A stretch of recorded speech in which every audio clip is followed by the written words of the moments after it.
Najprej lep dober dan. Moram reči, da smo imeli danes seveda tu kot mi ministri v zadnjih 100 dneh težek pogovor z realnim sektorjem, kjer smo seveda vsi ocenili realno zgodbo, v kateri smo se znašli. Prva ugotovitev vseh skupaj je ta, da brez iskrenega pogovora, brez skupnega delovanja v tej državi nam ne more uspeti. Ampak ker smo optimisti in ker vemo, kaj je potrebno storiti, je po moje danes bila odločitev, da še naprej med sabo sodelujemo, da smo med sabo transparentni, da ta moment ni čas, da eden profitira več, drug pa manj, ker noben v tej zgodbi, kar se tiče energetske krize, ne bo mogel profitirati, razen tistih, ki niso v Sloveniji, ki so nekje drugje, ki so špekulanti in zaradi tega je, bom rekel, Evropa in tudi Slovenija, ki je ni izvzeta iz tega v težavo. Mi smo danes, že do zdaj smo ta vlada sprejela ukrepov, ki jih mogoče nekateri sploh ne želijo videti. Pa smo sprejeli ukrepe za gospodinjstvo, za male in srednja podjetja, na nek način za draginjo, da bo čim manj se poznala pri ljudeh in ko črto potegnemo, ko je minister za finance črto potegnil, pa bo točno govorimo o milijardi evrov. Ko pa govorimo, kaj bo potrebno za gospodarstvo narediti, smo se pa danes dogovorili, da skupno naredimo ekipo, ki bo v naslednjem mesecu sprejela odločitev, kako v naslednjem letu absolutno pomagati gospodarstvu pri tej hudi težavi, ki se reče energetska kriza. Jaz danes ne bi rad več špekuliral, kaj vse bomo naredili. Vsem nam je približno in gospodarstvo jasno, kaj moramo narediti. Mi smo iskren pogovor in verjamem, da nam bo skupno absolutno uspeh. Ker drugače sploh ne vidim druge možnosti. Ja, dejstvo je, da se soočamo z eno največjih kriz, morda tudi večjo kot je bila COVID kriza, pravzaprav nihče niti ne ve, kakšni bodo učinki.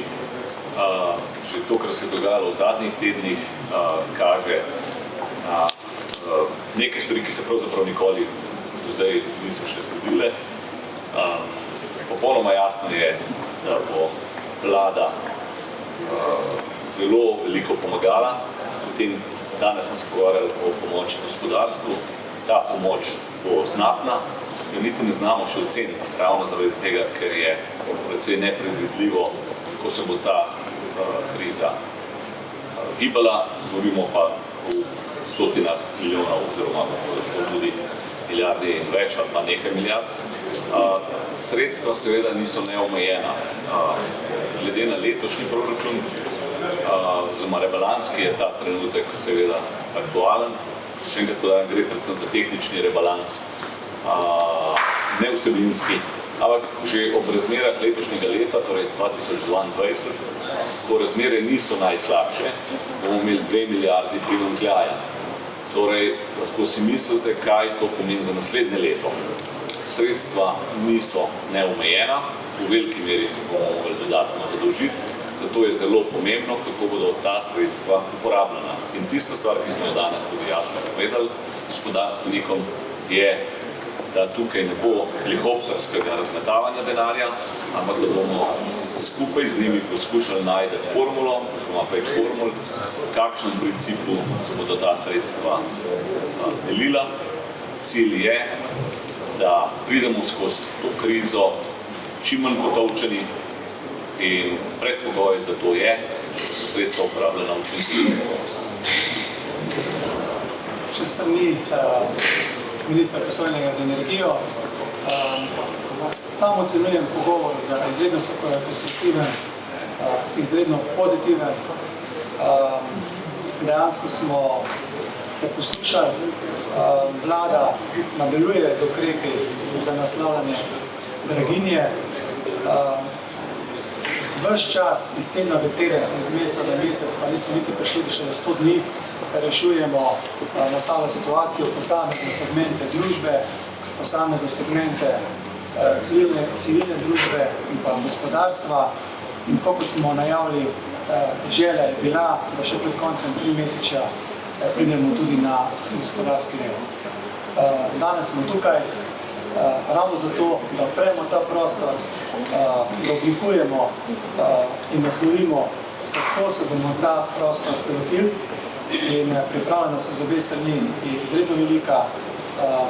Prišli smo z rešitvami, prišli smo z ocenami, kje dejansko Slovenija je. Namreč vemo, da Slovenija ni povzročila te situacije, situacija je globalna in jo rešujemo, koliko se rešuje da. Določene rešitve imamo na mizi, sami bi radi z svojimi rešitvami prišli kot predstavnike gospodarstva, smo pa danes slišali tudi nekaj dobrih idej s strani predstavnikov gospodarstva. In to nas veseli. To nas tudi bodri, da tam, kjer je volja tudi moč, da bomo lahko našli rešitve, ki bodo ne samo rešili krizno in trenutno situacijo, ampak ki bo Slovenijo tudi uvrstila med zmagovalce, ko bo kriza enkrat konec. Želja je, da oblikujemo res močno, operativno štabno službo, sestavljeno iz vseh deležnikov, ki bi poiskala to formulo, kako nasloviti vse deležnike, ki še vedno čutijo in bodo čutili še večje posledice energetske krize, in kako rešiti in kakšne so rešitve na mizi. Kot je že minister za finance povedal, ni vprašanje, ali bo vlada pomagala ali ne. Vlada bo pomagala, ker vlada je že pomagala in še bo. Govorimo res o milijardnih zneskih, je pa zelo pomembno, kako bo celotna evropska rešitev, to je pa tista, ki jo bomo reševali najprej na odboru za ministre, ki so pristojni za energijo, verjetno tudi pri ministrih pristojni za gospodarstvo in pa seveda tudi kasneje ministri pristojni za finance. Vse skupaj bo pa končalo na mizi vseh predsednikov vlad v oktobru mesecu.